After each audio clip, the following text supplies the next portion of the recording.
Absolutely. As the statement is right now, in fact, all over the internet as well. This also just comes after Trump had shared a picture of Prime Minister Narendra Modi on the Truth Social platform when he's seen with Vladimir Putin and Xi Jinping at the Tianjin meet. Do you think that the timing of the SCO and how India decided to take it, in fact, give it back to the United States has also come into the play when the US has finally woken up and understood that the real key to maintain relations with India is not going to be at least the bully way?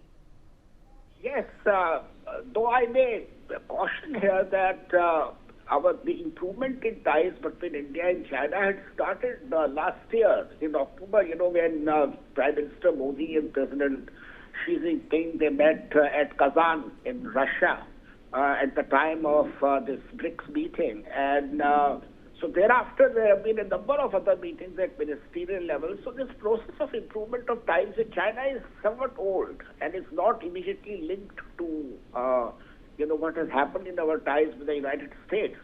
Though I would certainly say that this one has impacted the former, so no doubt on that. But then if the United States is signaling now, that President Trump is willing to have another look at the whole thing, I think we should grab this opportunity. Well, all right. Ambassador Yogesh Gupta, thank you very much for these comments as well that you are making, and in fact for putting this in perspective as well. Now, senior foreign affairs expert Manan Dwivedi is also there. How we decode the statements and the pulse of what is going on in the White House as far as the trade relations with India and India's growing relationship with the China and the Russia is concerned. Manan Dwivedi, your first take on how the change in behavior, the change in tone and the kind of reaction Donald Trump has now made towards India. I personally feel that there happens to be a kind of a continuity in what the President Trump's 2.0 is doing to India and what they did in Trump 1.0. For example, if we look into April 2019 during the era of Trump 1.0, what we are going to find is that several tariffs were heaped on India in the aluminium and steel sector. This is one. And the agriculture and pharma, they were also impacted earlier. So I personally feel that as far as the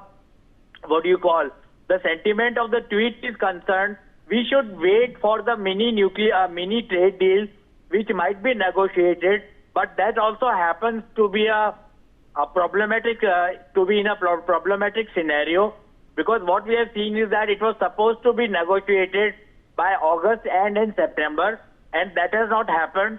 And Piyush Goyal ji recently gave a statement, India's Commerce Minister, that by November, December it might be negotiated.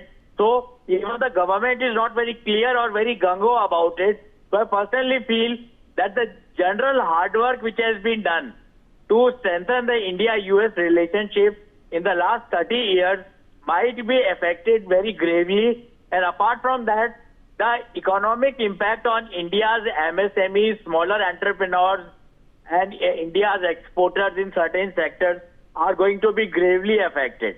So these are going to be the issues which are the rankling elements for the India-US relations in a post-tariff relationship.